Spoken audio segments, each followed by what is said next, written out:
Você está ouvindo o podcast Arquiteturas Latino-Americanas Hoje, um projeto destinado a melhor conhecer e a divulgar a arquitetura de Nuestra América, a partir das atividades acadêmicas do curso de Arquitetura e Urbanismo da UNILA, a Universidade Federal da Integração Latino-Americana, no Brasil. Aproveite. Estás escuchando el podcast Arquitecturas Latinoamericanas Hoy, un proyecto diseñado para mejor comprender y para promover la arquitectura de nuestra América, a partir de las actividades académicas de la carrera de Arquitectura y Urbanismo de la UNILA, la Universidad Federal de la Integración Latinoamericana en Brasil. Disfrútalo.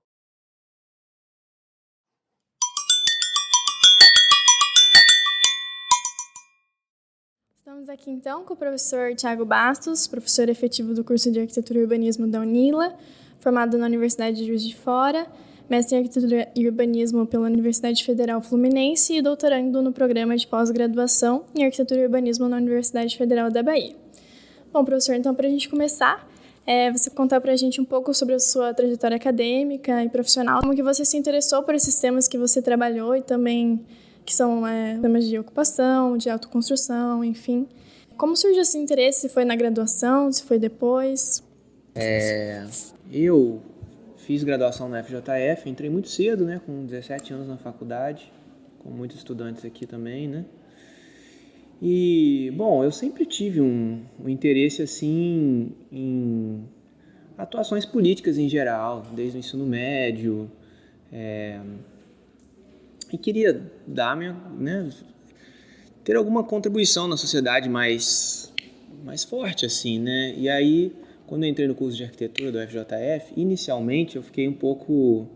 Bom, tivemos as matérias artísticas do início do curso, do primeiro período, mas logo no segundo eu já estava ficando um pouco desestimulado, porque a atuação era mais, pelo menos naquele momento, assim, era mais voltado a atender as partes da sociedade que normalmente já são atendidas pela arquitetura. E aí eu até estava pensando se o curso era para mim ou não, pensei em desistir, ir para artes, que era um outro curso que eu sempre gostei também. E aí eu fui no encontro de estudantes de arquitetura, o EREA Petrópolis 2006. E lá teve uma mesa que era sobre habitação com a Fundação de Direitos Humanos Bento Rubião, uma assessoria técnica do Rio, de muitas décadas já de atuação, em que eles falavam sobre esse trabalho de apoio a cooperativas de habitação, a movimentos de moradia.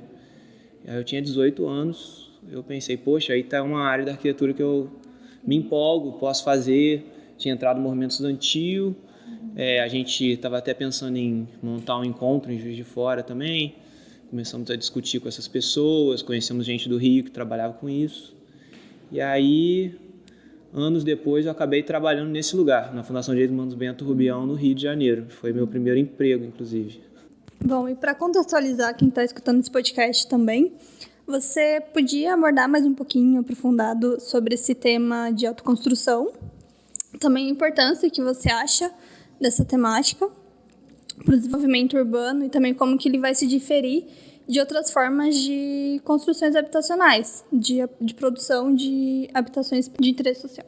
Tá. A autoconstrução, ela é uma construção feita pelo próprio usuário da habitação, né? Tem várias modalidades, assim. No que eu mais trabalhei foi, assessoria técnica, né? Que pode ser também para autoconstrução, uma modalidade, mas é o que a gente chama de autogestão habitacional, né? A autogestão é um pouco diferente. Na autogestão, existe uma gestão completa da obra pelos trabalhadores, desde o orçamento que vem, para aonde vai ser utilizado, né? Como esse orçamento vai ser gerido, eles contratam os arquitetos e outros profissionais envolvidos no projeto e gerenciam a obra também, né? Construindo eles próprios a própria habitação com assessoria técnica. Tetos, né, uma construção feita pela própria população aí em demanda habitacional. Então, fala um pouquinho pra gente dessa questão da assessoria técnica, né, que você... As áreas, né, que você mais participou, o que você fazia, enfim. Eu comecei na Fundação Bento Rubião a trabalhar em 2009 e aí eu fui contratado lá para atuar como arquiteto. Só que houve um corte de profissionais um tempo por conta de uma crise das assessorias técnicas que já estava acontecendo no Brasil, uma diminuição do orçamento destinado a isso, que vinha muito de organizações de financiamento de fora, que pararam de investir no Brasil, e aí muitos arquitetos foram embora, muitas ações tiveram que mudar, e aí eu saí e criei uma assessoria técnica com meus amigos da fundação também. Nós tínhamos alguns projetos já aprovados em curso e a gente montou o escritório, que na verdade já existia. Nós reformulamos o escritório de uma colega, que era o Arquer, Projetos Participativos. Existe até hoje lá no Rio de Janeiro. Eles têm uma atuação aí firme e forte em assessoria técnica. Depois eu me tornei orgânico do Movimento Nacional de Luta por Moradia. Eu entrei para o movimento. É um movimento de ocupações e diversas outras formas de produção habitacional. E aí tinha uma ocupação no centro do Rio de Janeiro, a ocupação Manuel Congo. Eles precisavam de alguém para ajudar a vários processos de desenvolvimento, tanto de projetos de arquitetura como gestão de obras e uma assessoria ao movimento em geral para essa questão técnica, né? Mais aí desse movimento sem teto, né? E aí nós montamos um escritório na ocupação. Eu me tornei parte da cooperativa de trabalhadores da ocupação. Eles tinham formalizado uma cooperativa que envolvia o pessoal que fazia comida na cozinha coletiva e vendia as quentinhas para o centro da cidade. O mestre de obras que estava na obra que ia começar, o pessoal da secretaria que trabalhava com os editais e tudo isso assim, pessoas de origem sem teto, né, muito organizadas, que foram criadas nas favelas cariocas, estavam em situação de aluguel, né, bem precária, e ocuparam esse edifício que fica no centro da cidade. E aí eu entrei como um cooperado da cooperativa, né, só que como arquiteto. E aí eu coordenava essa parte técnica junto com eles, assim. Foram esses 3 momentos. A gente viu também que você participou de alguns concursos, alguns prêmios, enfim, a gente gostaria que você contasse um pouco sobre eles pra gente. A gente viu que você participou no concurso Morar Carioca. Como é que foi essa experiência? Como que você decidiu se envolver? E também qual foi o projeto, a proposta que você participou? Eu participei de 2 concursos. Foi uma experiência muito legal, porque nós ganhamos os 2. Foram concursos nacionais de projeto. Bom, no Morar Carioca, era um concurso de metodologia de projetos. Então, a Prefeitura do Rio de Janeiro, na guisa aí de uma série de políticas que já tem muitas décadas do Rio, de infraestruturação de favelas e periferias, né, de trazer infraestrutura para os lugares, né, de ocupação informal, é um dos nomes, né, que se daria a esses lugares, né? Houve esse programa Morar Carioca, só que ele não tinha um terreno específico, um lugar de atuação específico. Foi aberto 40 vagas para 40 escritórios atuarem em vários perímetros urbanos, assim.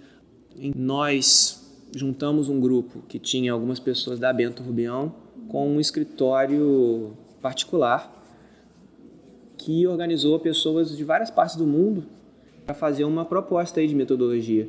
A gente atua muito em algo que nós já fazíamos na Bento Rubião, que era projetos participativos, né? E a discussão com a comunidade. Mas tinha várias outras coisas envolvidas no projeto, né? Essa foi a parte mais que foi a minha contribuição, assim. Mas essa era uma certa tônica que nós tínhamos e foi um projeto bem conceituado, a nossa proposta, né?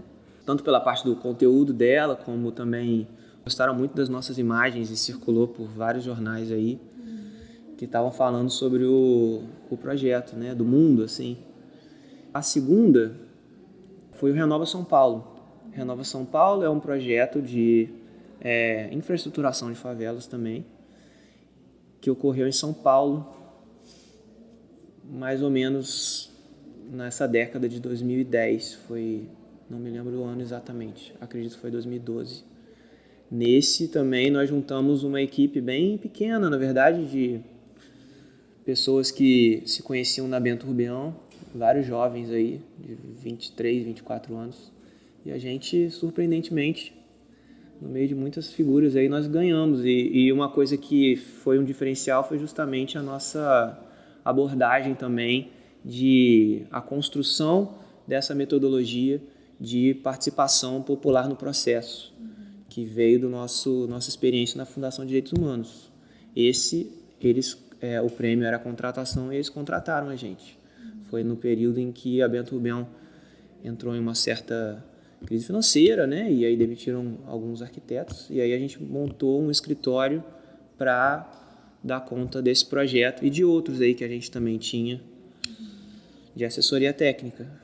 Foi o Arqué Projetos Participativos. Já existia o CNPJ, estava um tempo sem atuar, de uma colega nossa, essa mais velha, uma urbanista fantástica, Virgínia, e ela tinha essa figura jurídica, mas estava um tanto quanto parada. E aí nós, junto com essa equipe mais jovem assim, junto com ela, né, os autores do projeto, nós retomamos aí o escritório e aí pegamos aí esse contrato.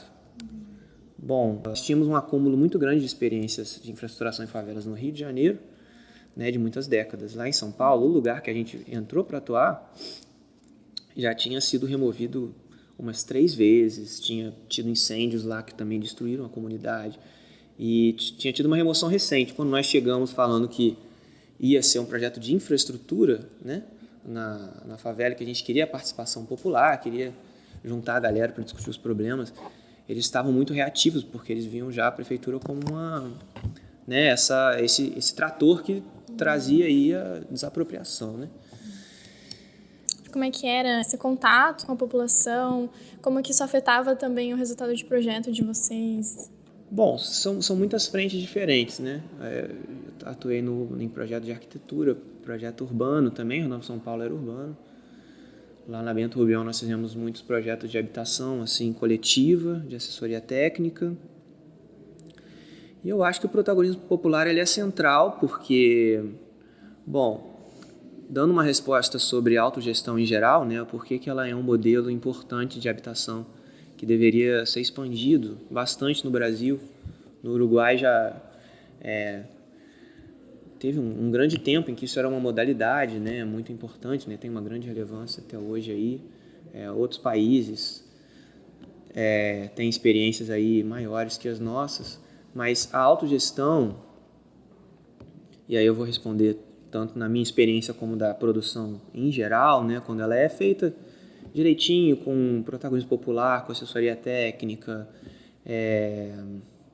de fato aí, né, com um envolvimento grande comunitário, o que acontece? O recurso que normalmente iria para o lucro das empresas, por exemplo, ele é destinado à própria habitação, o que resulta em habitações de maior qualidade com menos dinheiro. Outra coisa também é que o próprio gerenciador do projeto, porque está discutindo com os arquitetos o projeto, e da obra, é quem vai morar.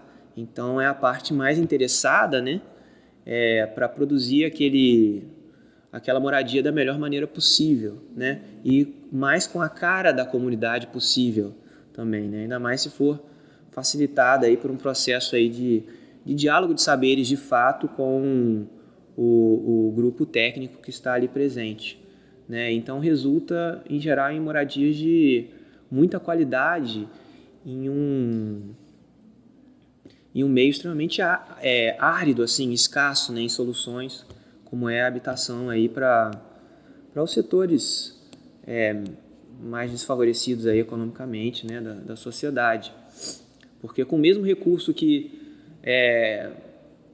às vezes se dá para uma unidade Minha Casa Minha Vida, feita longe, com um projeto padrão de norte a sul, igual em todo o Brasil, com soluções tecnológicas que não são adequadas a quem está recebendo a casa, né? Por exemplo, tem casas que não comporta nenhum tipo de ampliação no futuro, você às vezes não consegue nem pregar um prego na parede para um quadro, porque às vezes são soluções tecnológicas extremamente rígidas que dificultam aí o dia a dia e a apropriação daquelas pessoas.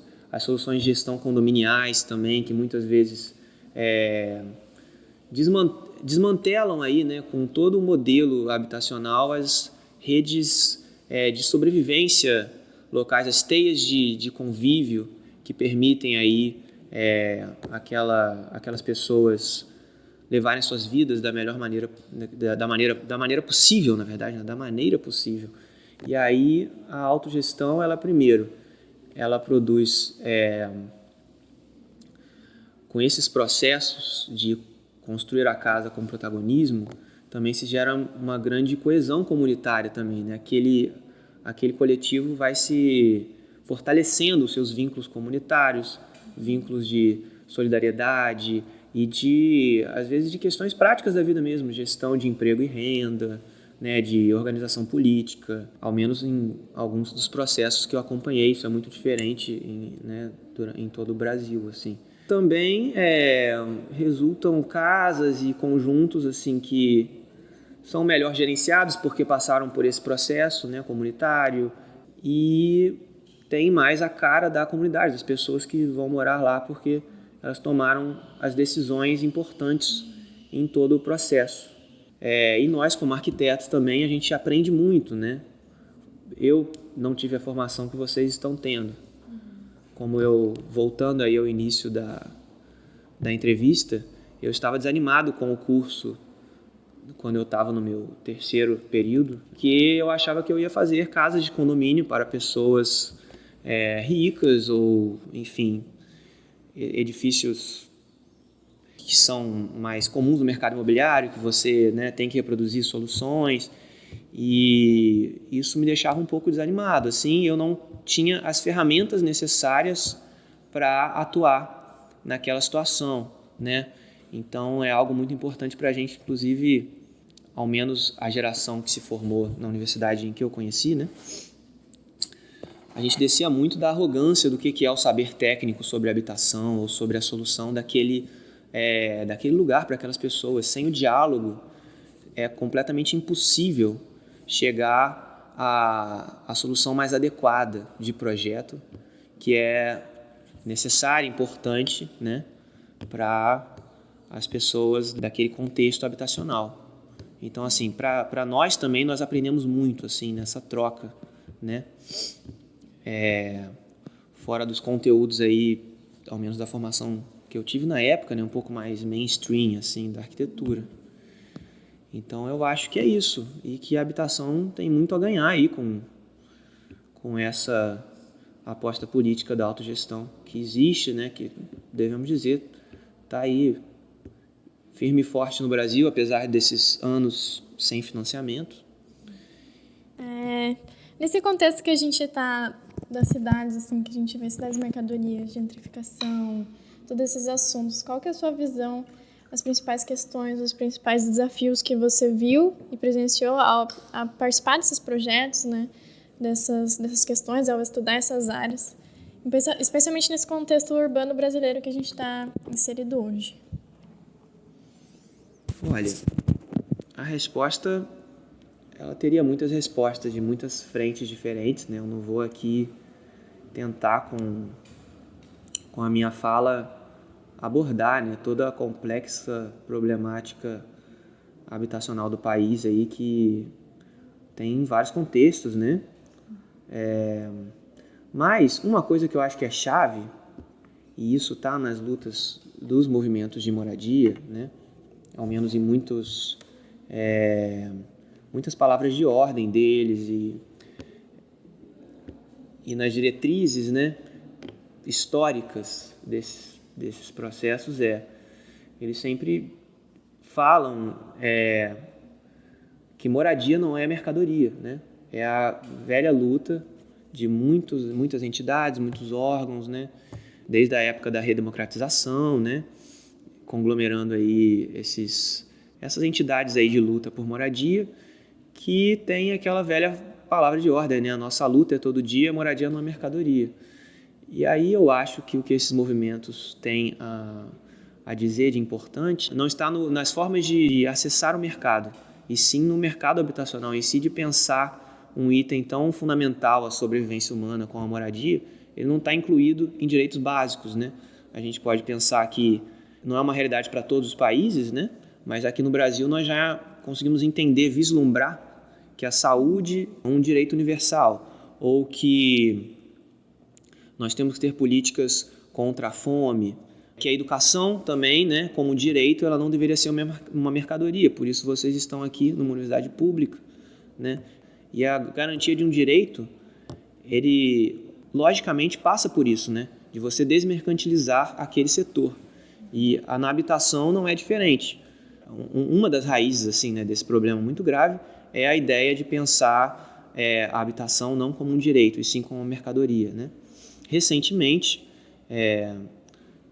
temos até que investigar um pouco mais isso, né? É uma notícia muito recente, né? Que é a quitação das habitações de até 3 salários mínimos, né? No Minha Casa Minha Vida. Sempre você tinha que pagar ao menos uma prestação para a Caixa Econômica Federal. E aí, até anos recentes, era, por exemplo, R$50 por mês. Mas às vezes para uma família de catadores de lata ou pessoas que estão numa situação muito vulnerável, né? Esse dinheiro nem sempre consegue ser quitado. E aí, em mais de 3 meses que você não paga, a habitação ela era confiscada pela Caixa Federal e ia a leilão, né? É um exemplo assim de que, bom, a política, ela, além de todas as questões fundiárias, né? As questões que não atacaram o problema da terra, o Minha Casa Minha Vida, de padronização de projeto e muitos outros que a gente pode dizer aqui, né? Essa questão de todas as políticas públicas, assim, de vislumbrar a moradia como mercadoria ainda, né? E não como um bem de uso, é extremamente problemática. E a autogestão, ela, a princípio, né? Ao menos em suas diretrizes, né?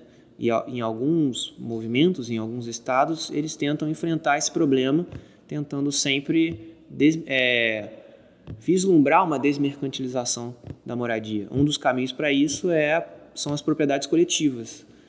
É um modelo aí que foi inspirado na solução habitacional dos movimentos uruguaios, lá da década de 60, e que vigorou aqui no Brasil em alguns lugares enquanto princípio, mas que não foi devidamente implementada, né? Ela está aí atualmente na lei de autogestão, no projeto de lei de autogestão, para tentar se transformar em algo efetivamente legal aqui em nosso país, né? Porque hoje em dia nós não temos essa figura legal da propriedade coletiva, mas é um exemplo de um avanço rumo à desmercantilização, né? Outras coisas que os movimentos de moradia já fazem são tentar, através de ocupações de terras públicas, conseguirem títulos de concessão de uso, que não é exatamente uma mercadoria, né? Que não vai circular no mercado. E esse tipo de, digamos, uma certa proteção, assim, da moradia conquistada com muito suor, por muitos anos de luta, né? Não se transformar em uma mercadoria, que é um grande desafio no Brasil, eu acho que é um caminho muito importante aí para a gente enfrentar a crise habitacional brasileira, pensando enquanto um princípio, né?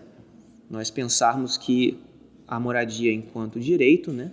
Ela não pode ser uma mercadoria, deveria estar inclusa numa cesta básica que todas as pessoas, né, deveriam ter acesso por existir, assim como a gente pensa que deveria ser o direito à saúde, à educação, à alimentação e soberania alimentar, né, a alimentação adequada.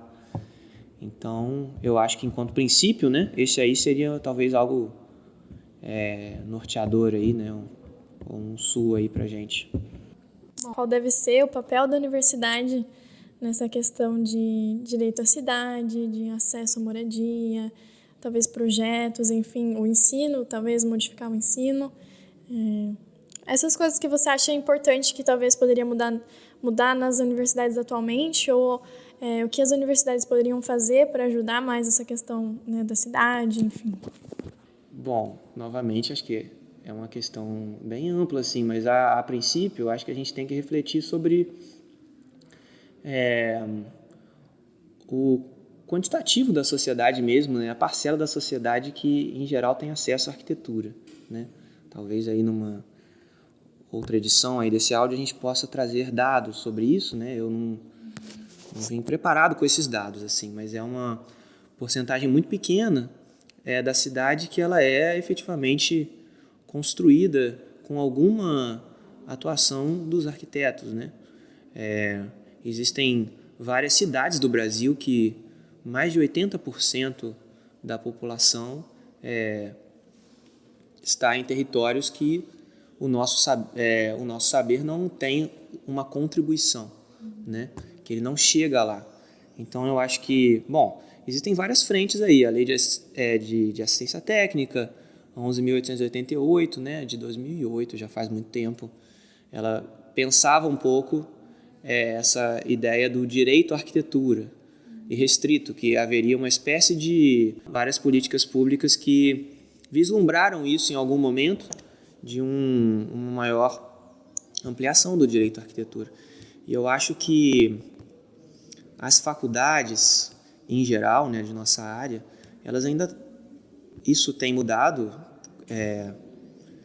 eu acho, com os últimos tempos, mas assim, ainda estamos voltados muito a essas demandas muito nichadas, né, como nós dissemos anteriormente. E tendo em vista que a universidade pública ela é gerida e financiada pelo dinheiro de todos nós da sociedade, a gente tem uma obrigação, um dever, né, frente a nosso papel social de atender as demandas da sociedade ampla. Então, acho que a formação do arquiteto urbanista ele tem que ser para a sociedade ampla, né, e para ampliar esse acesso à contribuição que o nosso saber técnico pode dar para a construção de cidades, né, de maneira dialógica, sem a ideia de caneta de ouro do arquiteto que resolve todos os problemas. Acho que isso já está superado, ao menos no meio crítico da área, né, de que nós entendemos que nós somos uma parte das respostas com a parcela que nos cabe de nosso saber, que tem que ser feito de forma dialógica, né, e com participação e protagonismo popular, né, nos processos. E, acho que o ensino ele tem que se voltar a isso, né, a essa demanda de resposta à nossa função social e o atendimento aí, né, ampliado à sociedade mais ampla. E também, claro, para toda a sociedade, né, incluindo também aquilo que os estudantes irão atuar em seu mercado profissional também, né, todas as respostas aí a isso. Bom, e levando em conta as experiências que o professor adquiriu nos concursos do Melhor Carioca e também do Renova São Paulo, o que o professor acredita que são as principais oportunidades e também os desafios que a cidade de Foz do Iguaçu enfrenta em termos de planejamento urbano para atender às necessidades que os nossos moradores possuem, e também como que os egressos e estudantes do curso de Arquitetura e Urbanismo da UNILA podem contribuir para enfrentar esses desafios que temos na nossa cidade. Eu acho que a UNILA ela está começando a abrir aí novas frentes muito interessantes de atuação, né? Esse convênio com a Cidade do Oeste, que eles estavam querendo justamente a nossa contribuição técnica para ver questões de planejamento gerais da cidade, né? Para planos gerais da cidade. Então, vamos ver o que isso vai gerar no futuro, né? De parceria, é algo que está começando agora. Eu devo dizer também que, assim, eu estive 4 anos fora, né? Acabei de voltar para Foz faz 5 meses, então eu não estou tão conectado ainda com o território e as coisas que estão se desenvolvendo ainda. Eu estou tomando pé novamente, né? Retomando, assim, então não acho que eu vou conseguir dar uma resposta tão precisa a vocês, né? Mas um dos papéis que nós colocamos no PPC lá atrás, né, que foi aprovado em 2014, né, está em revisão agora, né, um dos perfis dos egressos era para atuação no serviço público, por exemplo, né. Isso aí já acontece, tem egressos nossos que trabalham no setor público da prefeitura, né? Isso não só de arquitetura, né? É interessante como que a UNILA conseguiu entrar em vários setores aí do setor público aqui de Foz, né? Através de concursos, de cargos temporários, né? De várias modalidades. Tem a atuação mais esperada, assim, né? Que é em escritórios, né? Mas eu acho que uma questão aí que pode ser pensada é essa iniciativa que, assim, obviamente, abrir caminhos é uma coisa muito difícil, né? Mas, assim, muitos coletivos de assessoria técnica pelo Brasil, até posso indicar para vocês, existe o Fórum de Assessorias do Nordeste, por exemplo, né? Que é algo que eu vi mais brevemente quando eu estava lá na UFBA. Ele é formado por vários órgãos de assessoria de gente que se organizou dentro da faculdade, a partir dos EMAUs, e quando saiu, começou a atuar buscando editais de financiamento, que estão em vários lugares, podem estar desde instituições europeias de desenvolvimento até políticas públicas brasileiras ou editais de financiamento que surgem. Isso é interessante. O CAL, né, ele tem tido uma política, ainda mais com o esvaziamento dessas políticas desde o golpe de 2016, o CAL tem entrado com algum recurso, né, que é pequeno, ele seria sempre enquanto experiências modelo, né, para assessoria técnica. E esse recurso ele pode ser captado por jovens profissionais, por exemplo, para fazer ações, né, tem acontecido aí em várias partes do Brasil. Aqui na Tríplice Fronteira também tem uma atuação do ONU Habitat, né, que já teve algumas ações aí em convênio com a UNILA. Tudo isso para jovens arquitetos, embora seja aparentemente bastante complexo, né? Mas assim, é possível criar também essa abertura Bom, a demanda já existe, né? Nós temos aí boa parcela da sociedade aí que carece de assessoria técnica e pode ter uma maior contribuição de nossa área de atuação, mas isso acredito que tem que ser criado também, né? E pode ser criado, já vimos aí ser criado em vários momentos. Por exemplo, eu dei o exemplo para vocês, eu quando era bem jovem, estava lá com 24 anos, nós fizemos o concurso Renova São Paulo, ganhamos, eram basicamente 4 jovens de 24 anos e uma senhora de 60 e tantos, e nós conseguimos, éramos todos recém-formados. Ganhamos um projeto com suas dificuldades financeiras, como eu falei, mas que permitiu para a gente desenvolver um escritório, né? Então dá para se lançar nisso também, com coisas que não existem ainda aqui, né? Com coletivos que podem aí ser criados até mesmo enquanto vocês estão na universidade, para depois quando saírem. Mas basicamente eu acho que é isso, assim, sabe? Dá para se criar também com todo o conhecimento que vocês têm relacionado a isso. E também eu acho que a lei de assistência técnica, ela não foi implementada, mas a gente espera, né, que em breve seja, e também faz parte de nossa atuação, nós podemos atuar para conseguir a implementação dela, né? Tem várias pessoas aí que estão, inclusive, concorrendo aí numa chapa do CAL agora, tem gente envolvida aqui em Foz do Iguaçu, né, de sindicato de arquitetos, de associação de arquitetos, que está aí trabalhando para essa implementação da lei aqui no município, né, que é uma coisa que no Brasil ainda temos aí um caminho adiante, mas essas experiências elas podem partir também da gente, e uma vez implementado tem uma ampla área de atuação, né, e de profissionais que serão requeridos aí para isso, e certamente pelo perfil de egressos do nosso curso, vocês vão ter bastante ferramentas para atuar nisso, muito mais do que eu tive quando eu saí da minha faculdade em 2010. Então, acho que para finalizar, uma pergunta que difere um pouco das outras, né? Vem um rumo diferente, mas o que a gente está aprendendo na matéria também esse semestre, enfim, essa questão de linguagem arquitetônica da América Latina. Então, na sua perspectiva, né, como professor, como um arquiteto, enfim, você acredita que existe uma linguagem arquitetônica padrão na América Latina ou não? Bom, eu acho que nós temos desafios em comum, né? Eu acho que isso é o que caracteriza a arquitetura latino-americana, talvez, assim, né, parando para pensar, que são oriundos aí desde as colônias de exploração, da escravidão que assolou o nosso continente, né? Das questões de classe que são mais aprofundadas porque nós somos países de capitalismo dependente. E como países de capitalismo dependente, acabamos sendo um pouco um canteiro de commodities do mundo, né? É um lugar de exploração maior ecológica, por exemplo. A exploração do trabalho aqui é maior do que outros lugares devido ao capitalismo dependente, né? Nossa situação no capitalismo global.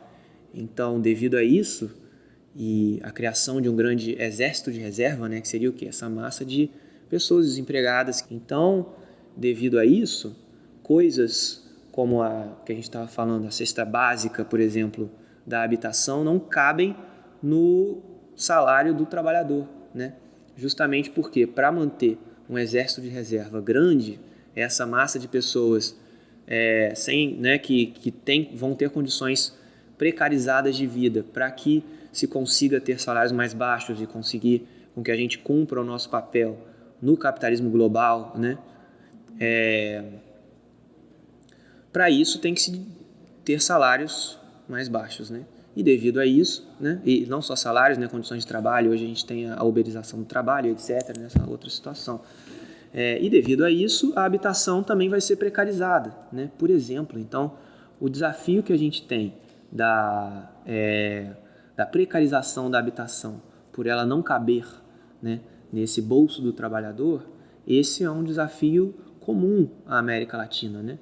E como nós temos desafios comuns, nós temos também respostas interessantes que são dadas em todo o subcontinente que podem ser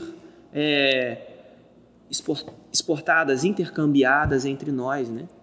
E aí a gente pode se unir nesses desafios.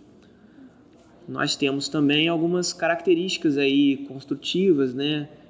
De tecnologias tradicionais que também nos unem de alguma maneira, né?